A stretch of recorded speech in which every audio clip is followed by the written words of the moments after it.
Bonjour, mesdames et messieurs les représentants. Je vous souhaite une bonne année. Enfin, je ne suis pas sûre qu'elle soit très très bonne, mais enfin, on va toujours espérer. Donc, je suis là pour vous parler de Lapin, Lapin Lapin, qui est la pièce qui est une des pièces qui sera publiée dans ce nouveau livre. Je tiens à en parler, bien que ça a été déjà publié par Actes Sud il y a 20 ans. Mais j'ai réécrit une nouvelle version de Lapin Lapin. C'est la version que j'ai mise en scène à Berlin l'année dernière et qui a vraiment fait un énorme succès. C'est pas pour me vanter que je dis ça, mais c'est parce que le texte est vraiment très réactualisé, en particulier sur les problèmes du voile, les problèmes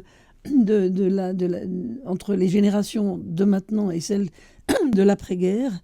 Et il y a vraiment des ajouts qui ont marché du tonnerre quoi, pendant la présentation. Donc Lapin, très, très brièvement, c'est l'histoire d'une famille où le père et la mère ont un tout petit logement. Tout petit, c'est des gens pas riches du tout. Et ils sont enfin soulagés parce que ils ont 5 enfants et ils sont tous bien casés. Et ils sont heureux de pouvoir enfin terminer leur vie tranquille avec un peu plus de place. Malheureusement, c'est pas du tout comme ça que ça se passe. Les uns après les autres, tous les enfants reviennent, tous en crise, tous dans des problèmes épouvantables. Et donc, ils ont une voisine qui a des matelas et ils accumulent les matelas dans ce tout petit espace pour réaccueillir les enfants. Et puis, il y a ensuite... et ça pose toutes sortes de problèmes, mais en tout cas, c'est très, très drôle par moments aussi.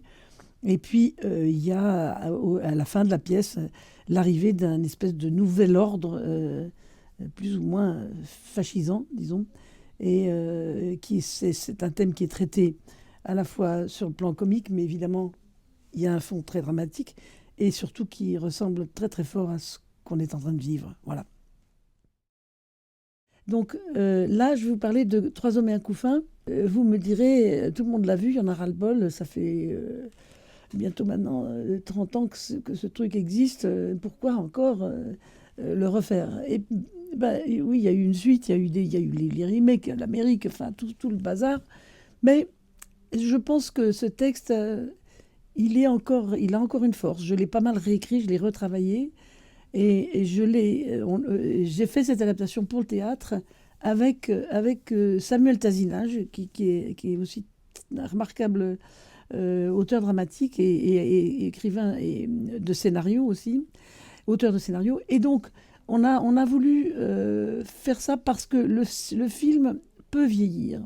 Le film, quoi qu'on fasse comme remake, comme retake, comme ceci, comme cela, ça vieillit toujours. C'est plus les mêmes accessoires, c'est plus les mêmes costumes, c'est plus la même vision, c'est plus la même... l'image, elle est datée toujours. Tandis qu'un texte, il est jamais daté. Donc en fait, le texte de théâtre est fait pour que on a à la fois il soit montable, c'est-à-dire qu'on a arrangé de manière à ce que ça ne soit pas une production trop chère, et que tous les gens puissent s'en emparer, même dans très longtemps. Ce texte existe et on peut le monter et ça ne sera pas daté et ça sera fait avec les idées, les moyens du moment où ça sera fait. Voilà, c'est ça la force d'un texte. La crise a été tournée il y a 28 ans et c'est ce qui est resté, une des scènes qui est restée un peu culte, c'est la scène de Maria Pacôme qui dit qu'elle se fout des problèmes de son fils parce qu'elle est à la retraite maintenant et qu'elle a envie de s'occuper de ses problèmes et en particulier de ses amours. Voilà, donc là aussi c'est le même question. J'ai eu envie que ce texte qui comporte des scènes qui sont devenues un peu cultes, hein, sans vouloir me vanter, mais bon, que les gens puissent s'en emparer.